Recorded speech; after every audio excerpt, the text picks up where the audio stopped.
told your friend you're not okay? And tell me what's wrong and why you never said you felt that way. You fade away. Hey everyone, welcome to Spagy cooking. আজকে আমরা তৈরি করব কুনাফা। এটি একটি Arabian sweet dessert. এটা দেখতে যেমন অনেক সুন্দর, এর স্বাদ তার থেকে আরও বেশি সুন্দর। প্রথমে আমরা ক্রিমটা তৈরি করে নেব। এখানে আমরা সসপ্যানে 250 ml দুধ নিয়েছি আর নিয়েছি 2 টেবিলস্পুন চিনি। যদি আপনি বেশি মিষ্টি পছন্দ করেন তবে চিনির পরিমাণটা বাড়িয়েও নিতে পারেন। এখানে আমরা নিয়েছি 2 টেবিলস্পুন কর্নফ্লাওয়ার। এগুলোকে আমরা ভালো করে মিক্স করে নেব। এই পর্যায়ে আমরা ফ্লেমটা অন করে নেব এবং ফ্লেমটা লো করে আমরা এগুলোকে 4-5 মিনিট কন্টিনিউয়াসলি মিক্স করে নেব। এখন আমরা অ্যাড করে নেব ভ্যানিলা এসেন্স। এখানে আমরা 2 কিউব চিজ আর ফ্রেশ ক্রিম ব্যবহার করেছি। এগুলো আমরা আবার ভালো করে মিক্স করে নেব।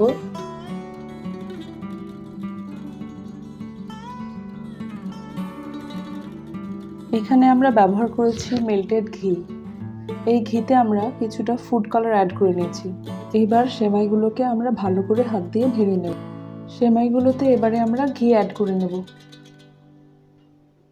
সেমাই দিয়ে কুনাফা বানানোর একমাত্র কারণ হচ্ছে আমাদের এখানে সব জায়গায় কুনাফার ডো পাওয়া যায় না সহজেই, কিন্তু সেমাইটা খুব সহজেই সব জায়গায় পাওয়া যায়।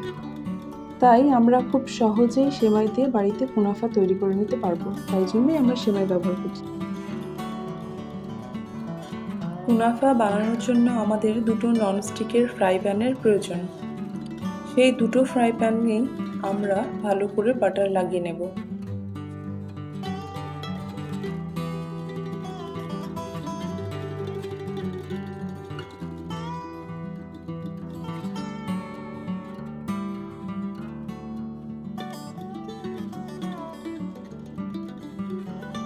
ঘিতে মিক্স করা সেমাইয়ের অর্ধেকটা এবার আমরা প্যানে নিয়ে নেব এবং চারপাশে ভালো করে সেমাইগুলোকে ছড়িয়ে নেব। তারপর আমরা যে কোনো বাটি বা গ্লাস দিয়ে সেমাইয়ের উপরটা ভালো করে প্রেস করে নেব।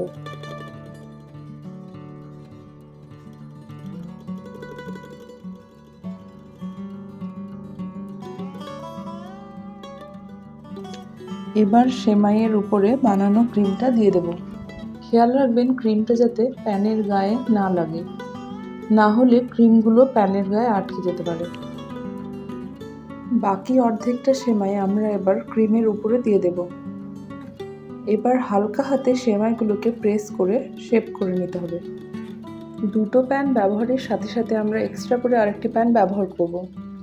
2 প্যান ব্যবহারের কারণ হচ্ছে কুনাফাটা এখানে উল্টানোর একটা বিষয় আছে, তো খেয়াল রাখবেন একটা প্যানের থেকে যাতে আরেকটা প্যান সাইজে একটু বড় হয়, তাই যখন আমরা উল্টাবো তখন আমাদের সুবিধা হবে।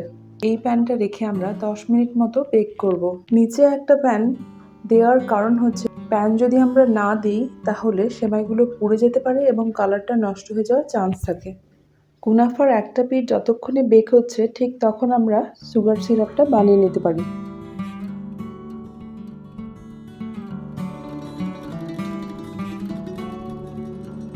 হাফ কাপ মতো জল এবং হাফ কাপ চিনি এবং মেল্ট হওয়ার পরে ফ্লেমটাকে মিডিয়াম করতে হবে। এবার ওতে আমরা কিছুটা লেবুর রস দিয়ে দেব। লেবুর রস দেওয়ার কারণ চিনিটা ঠান্ডা হওয়ার পরে চিনিটাকে জমতে দেয় না। তারপর আমরা অ্যাড করে নেব কেওড়ার জল। কুনাফার একটা পিঠ বেক হওয়ার পরে এটাকে আমরা অন্য একটা প্যানে শিফট করে সেই প্যানে আবারও 8 থেকে 10 মিনিটের জন্য বেক করে নেব।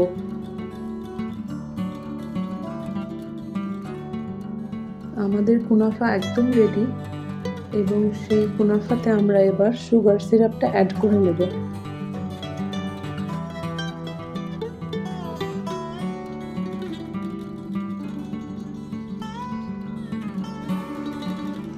ভিডিওটি ভালো লাগলে লাইক করবেন এবং সাবস্ক্রাইব করতে একদম ভুলবেন না। And see you in the next video.